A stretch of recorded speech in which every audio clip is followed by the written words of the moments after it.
Coming next on Adventurer, he has not only won the Indy 500, but he's married to actress Ashley Judd. Stay with us for a chat with this lucky guy. Clash, James Clash.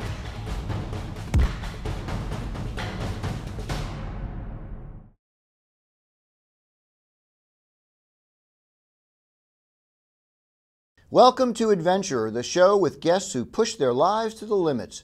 No talking heads, just the real deals. I'm Jim Clash. Last year, Dario Franchitti was on top of the world, winning the Indianapolis 500 and the IRL Championship. This year, he jumped ship to rival NASCAR and went winless. Franchitti just announced he's coming back to IndyCar in 2009 to team up with this year's Indy 500 IRL champ Scott Dixon. Is this the dream team of auto racing? Dario, take us back. I remember watching the rain come down. You were in the lead, and you went across the finish line. What are you thinking? I mean, what is going through your head?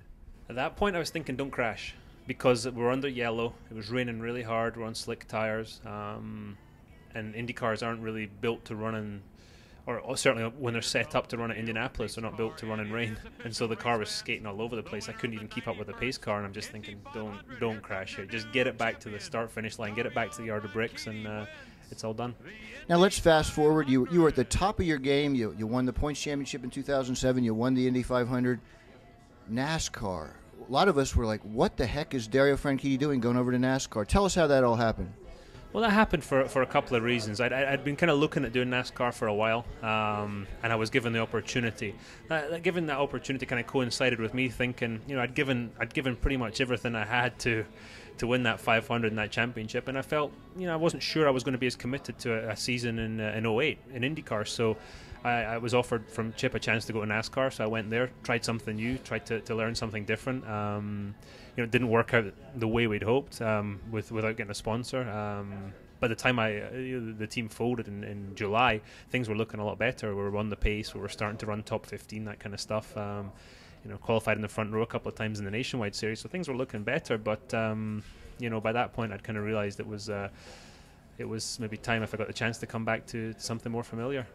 I mean, a lot of people, there's a lot of debate as to whether NASCAR is more difficult or IndyCar. I mean, IndyCar is 50, 60 mile an hour faster given whatever track. You can't touch wheels in IndyCar. It seems to be much more precise. It looks more dangerous because there's no top on the car.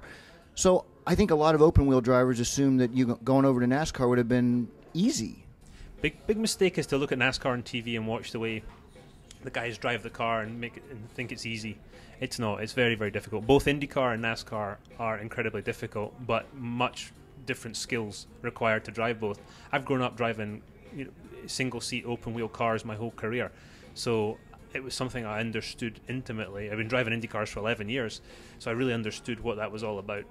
I suddenly go into a 3,500 pound stock car with no grip, no downforce, totally different style of driving, and that was the hard thing. The hard thing was trying to learn all that stuff. At the same time, the team was struggling performance-wise. So, as I said to somebody, it's like a complete novice from NASCAR, a guy who's at the top of his game in NASCAR, jumping straight into Formula One with a backmarker team and saying, right, let's see you qualify for some races here. So it was very, very tough.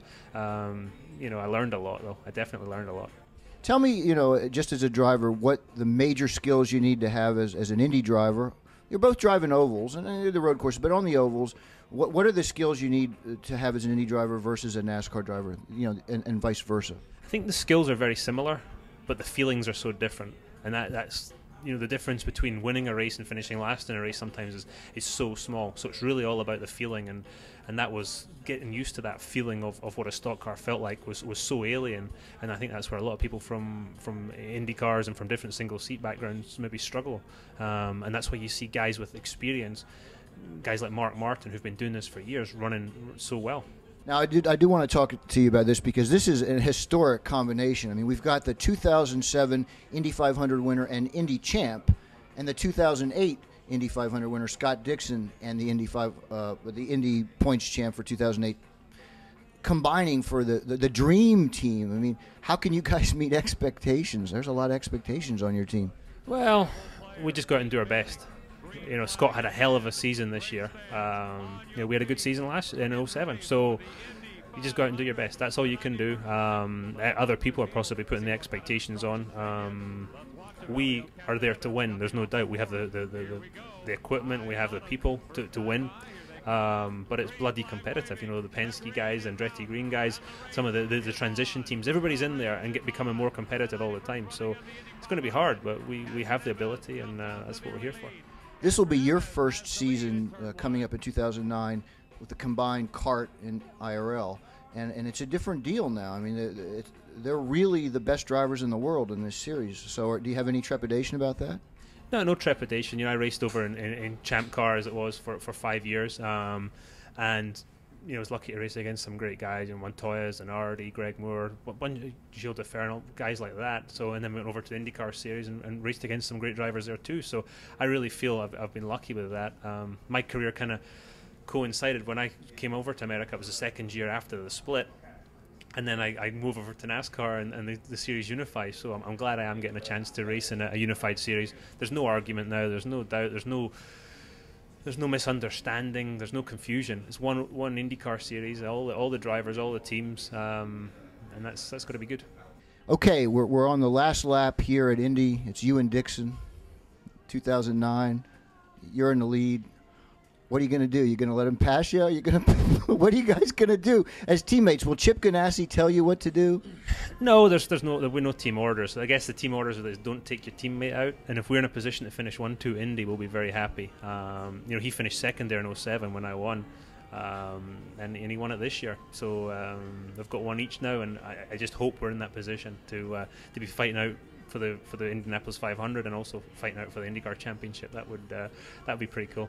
So you're telling me if you're right behind him and we're going down coming out of turn 4, you're not going to wreck him. You're going to race him hard, but you're not going to wreck him. Oh, it's not. No, if I wrecked him, I'd be out of a job. Trust me. But I'm going to race him for the win every time. And you know, we're competitive people, and yeah, we want to beat each other.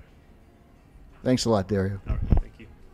For more iconoclasts and adventures, see Forbes.com/tothelimits or pick up a copy of my book, To the Limits. And thanks for watching the Forbes.com video network. Clash, James Clash.